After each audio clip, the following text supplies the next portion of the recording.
அஸ்ஸலாமு அலைக்கும். Welcome back to my channel. இன்னைக்கு அருமையான ஒரு மத்தி மீன் வச்சு சூப்பரான ஒரு வறுவல் ரெசிபிஸ் தான் பார்க்க போறோம். அதோட கூட சேர்ந்து நம்ம எல்லாருக்கும் பிடிச்சமான சூப்பரான ஒரு மீன் குழம்பு ரெசிபிஸ் தான் பார்க்க போறோம். இது எப்படிங்கிறத நம்ம வீடியோக்குள்ள போய் பார்க்கலாம் வாங்க.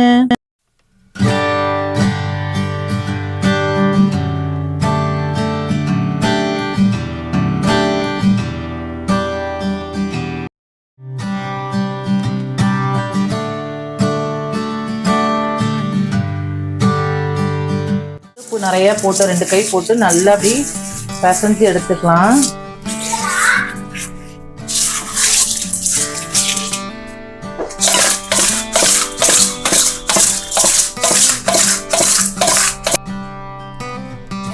இப்போ தண்ணி விட்டு நல்லா 2-3 அலசு அலசிக்கிறேன் நான்.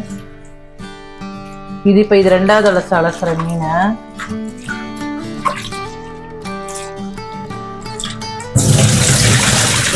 சுத்தமாக நான் கழுவி எடுத்துக்கிட்டேன். இப்போ நம்ம ஃபஸ்ட்டு வறுவலுக்கு முதல் நம்ம மசாலா தடவி வச்சுக்கலாம் வாங்க. இப்போ நான் 8 பீஸ் இருக்குது. 4 பீஸ் குழம்புலையும் 4 பீஸ் வறுக்கவும் போகிறேன்.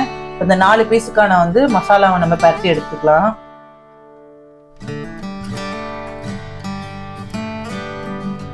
நான் கடைக்கு போனால் இந்த பிஸ்மில்லா மீன் வறுவல் தான் நான் வாங்குவேன். இப்போ அந்த மசாலா தான் எடுத்துக்கிறேன்.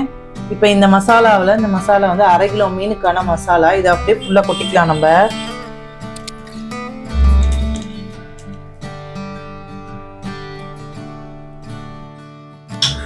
இஞ்சி பூண்டு பேஸ்ட் இந்த அளவுக்கு நான் எடுத்துக்கிறேன். அதை சேர்த்துக்கலாம். மிக்ஸ் பண்ணிக்கலாம். லைட்டாக தண்ணி தெளிச்சுக்கலாம். இதில் லைட்டாக தண்ணி தெளிச்சுக்கிறேன். கொஞ்சம் ரொம்பவும் லூஸாக இல்லாமல் ரொம்பவும் டைட்டாக இல்லாமல் கரெக்டான பதத்துக்கு நம்ம பரட்டி எடுத்துக்கலாம். இப்போ இந்த அளவுக்கு நல்லா மசாலா மேலே தடவுற அளவுக்கு நம்ம பிசைஞ்சிக்கலாம். இதுலேயே உப்பு இருக்குது, நம்ம உப்பு எக்ஸ்ட்ரா சேர்க்க தேவையில்லை. இப்போ நம்ம இது மீன் மேலே நம்ம தடவி எடுத்துக்கலாம். மீனில் எல்லா இடத்துலையும் படுற மாதிரி நல்லா உள்ளேயும் வெளியும் எல்லா இடத்துலையும் ஸ்ப்ரெட் பண்ணுற மாதிரி தடவிக்கோங்க.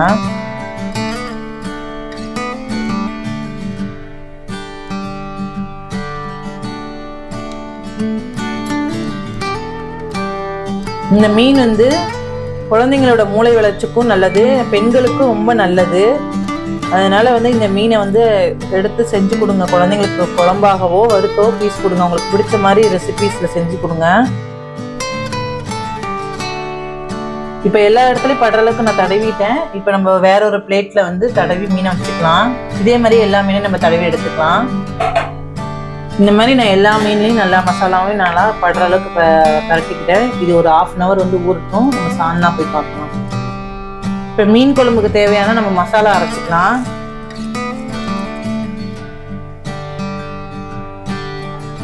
ஜீரகம் 1 டீஸ்பூன் அளவு நல்லா நிறைய சேர்த்துக்கிறேன். மிளகு 1 டீஸ்பூன் அளவு சேர்த்துருக்கேன். நமக்கு தேவைன்னா நம்ம தூளா கூட சேர்த்துக்கலாம். இப்போ இது நல்லா ஓட்டி எடுத்துக்கலாம். கிருன்னு ஒரு ஓட்டிட்டு இந்த அளவுக்கு குறப்பா ஃபர்ஸ்ட் அரைச்சிக்கலாம். இப்போ 2 பெரிய சைஸ் தக்காளி எடுத்திருக்கேன். இப்போ கட் பண்ணி இதில் சேர்த்துக்கலாம். நம்ம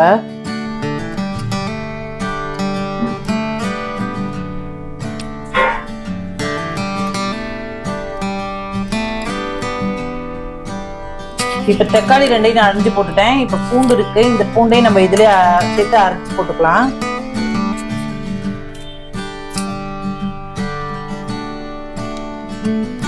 இது இப்போ நம்ம ஒரு ஓட்டி எடுத்துட்டு வந்துக்கலாம். இந்த அளவுக்கு நல்லா பேஸ்டா அரைச்சு வச்சுக்கலாம். இப்போ சின்ன வெங்காயம் பொடுசா கட் பண்ணி வச்சிருக்கேன் குழம்புக்கு. இதுல இருந்து சும்மா ஒரு சின்ன கைப்பிடி அளவு இதுல போட்டு நம்ம இப்போ அரைச்சு எடுத்துக்கலாம். பாருங்க, இந்த அளவுக்கு நல்லா பேஸ்டா அரைச்சு எடுத்துக்கிட்டோம். ஒரு எலுமிச்சப்பழ சைஸ்க்கு புளி எடுத்திருக்கேன். இப்போ இதை நம்ம தண்ணியில போட்டு ஊற வச்சுக்கலாம்.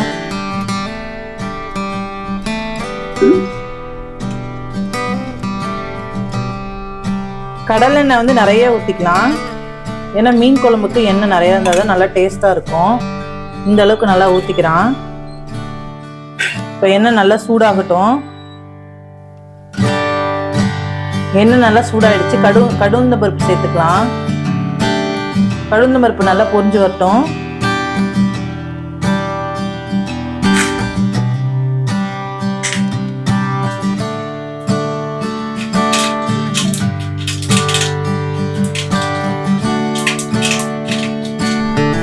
உளுந்தம் பருப்பு நல்லா பொரிஞ்சு வந்ததுக்கு அப்புறம் நான் சீரகமும் வெந்தயத்தையும் 1 டீஸ்பூன் எடுத்துருக்கேன், அதை சேர்த்துக்கிறேன்.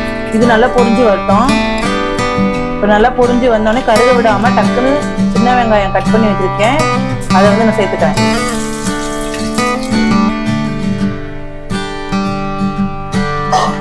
இப்போ இது எல்லாத்தையும் நல்லா எண்ணெயில நல்லா போட்டு வதக்கி எடுத்துக்கலாம்.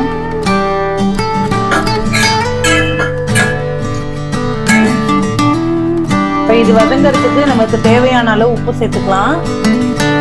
அப்பதான் வந்து வெங்காயம் நல்லா வதங்கி வரும். நான் வந்து 1 டீஸ்பூன் அளவு சேர்த்துக்கிறேன். இப்போ இதை நல்லா வதக்கிக்குவோம்.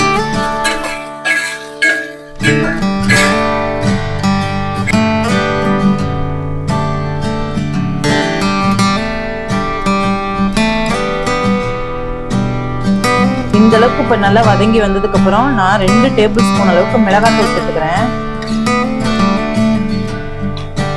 இப்போ இது எல்லாத்தையும் நல்லா மிக்ஸ் பண்ணிக்கலாம். அந்த எண்ணெயிலே நல்லா போட்டு பருப்பி எடுத்துக்கோங்க. ஒரு 1/2 டேபிள் ஸ்பூன் வந்து ரெட் சில்லி சேர்த்துக்கிறேன், காஷ்மீர் சில்லி. இதையும் நல்லா இப்போ மிக்ஸ் பண்ணிக்கோங்க. இப்போ எண்ணெய் இந்த மாதிரி நல்லா மிளகாத்தூள் எண்ணெயில் நல்லா ஸ்ப்ரெட் பண்ணதுக்கு அப்புறம் இப்போ நம்ம வந்து 2 பெரிய தக்காளி கட் பண்ணி சேர்த்துருக்கேன், அதை சேர்த்துக்கிறேன். இப்போ இந்த எண்ணெயிலே நல்லா அந்த மசாலாவோட நல்லா தக்காளி நல்லா வதக்கிக்கோங்க. தக்காளி வதங்கிறதுக்கு சும்மா ஒரு 2 சிட்டிகை உப்பு சேர்த்துக்கிறேன். இப்போ இது வதங்கிறதுக்கு தேவையான அளவு தண்ணி வந்து ஒரு 1/4 டம்ளர் தண்ணி சேர்த்துக்கிறேன். இது எல்லாத்தையும் நல்லா மிக்ஸ் பண்ணி விடுங்க. இது ஒரு மூடி போட்டு நம்ம மூடிக்கலாம், நல்லா கொஞ்சம் வேகட்டும். இப்போ திறந்து பார்க்கலாம் வாங்க. எனக்கு நல்லா தக்காளி வந்து நல்லா வதங்கி வந்துடுச்சு. இப்போ இந்த மாதிரி நேரத்தில் நம்ம மஞ்சள்தூள் வந்து ஒரு 1/4 டீஸ்பூன் சேர்த்துக்கலாம். மஞ்சள்தூள் 1/4 டீஸ்பூனு, மல்லித்தூள் வந்து 3 டேபிள் ஸ்பூனுக்கு 4 சேர்த்துருக்கேன் நான். இது எல்லாத்தையும் நல்லா மிக்ஸ் பண்ணி விடுவோம்.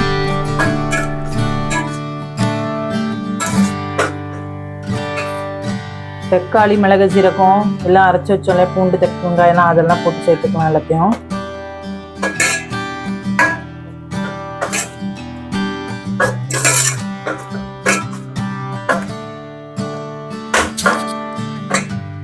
இப்போ இந்த கிண்ணியில் இருக்கிறதுலே நம்ம என்ன செய்யறோம், கொஞ்சம் அலசி ஊற்றிக்கிறோம் தண்ணியை. இது நல்லா ஒரு கொதி வரட்டும். கொதி வந்தோடனே புளி சேர்த்துக்கலாம்.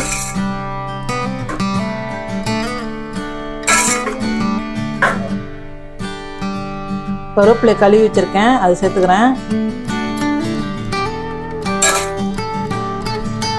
இப்போ புளி வந்து ஊற வச்சிருந்த புளியை இப்போ கரைச்சி ஊற்றிக்கலாம்.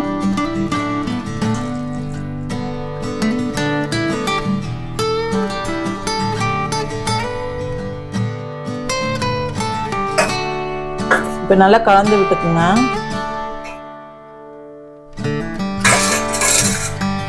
இப்போ நல்லா கலந்து விட்டதுக்கப்புறம் நான் வந்து ஒரு தேங்காயிலேருந்து எடுத்த பாலை சேர்த்துக்கிறேன், தேங்காய் பால்.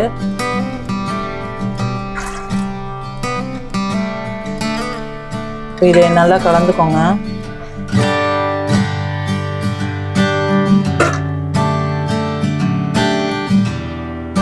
இப்போ நமக்கு எவ்வளோ குழம்பு கூட்டிக்கணுமோ அந்த அளவுக்கு தண்ணி ஊற்றிக்கோங்க. நான் ஊற்றிக்கிட்டேன். இப்போ இதில் வந்து நம்ம உப்பு சேர்த்துக்கலாம். நான் வந்து ஒரு 1/2 டேபிள் ஸ்பூன் உப்பு சேர்த்துக்கிறேன். கொதி வந்ததுக்கப்புறம் பார்த்துக்கிட்டு நம்ம சேர்த்துக்கலாம்.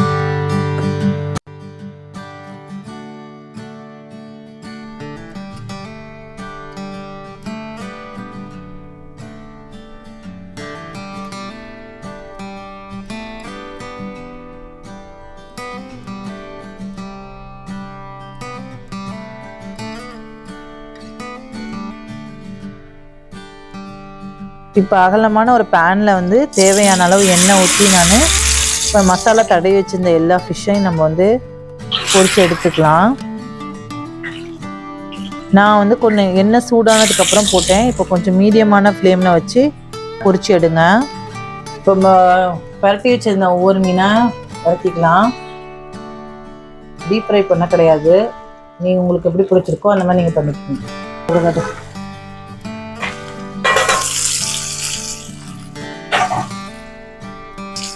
இப்போ ஒரு பக்கம் வெந்துட்டு இப்போ அடுத்த பக்கம் வந்து திருப்பி போட்டிருக்கேன். இந்த மாதிரி கொஞ்சம் நல்லா ஃப்ரை பண்ணுறது, கலர் சேஞ்ச் ஆகாமல் எடுத்துக்கோங்க.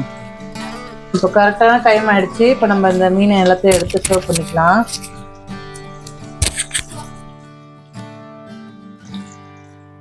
இதே மாதிரி நான் எல்லா மீனையும் நான் பொரிச்சு எடுத்துக்க போகிறேன்.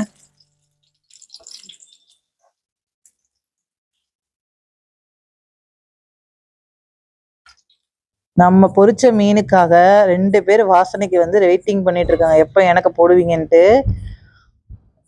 எவ்வளோ க்யூட்டாக பார்க்குறாங்க பாருங்கள். இதே மாதிரி நீங்களும் வீட்டில் மறக்காமல் மீனையும் சால்னாவையும் வச்சு பார்த்துட்டு மறக்காமல் லைக் அண்ட் சப்ஸ்கிரைப் பண்ணுங்கள்.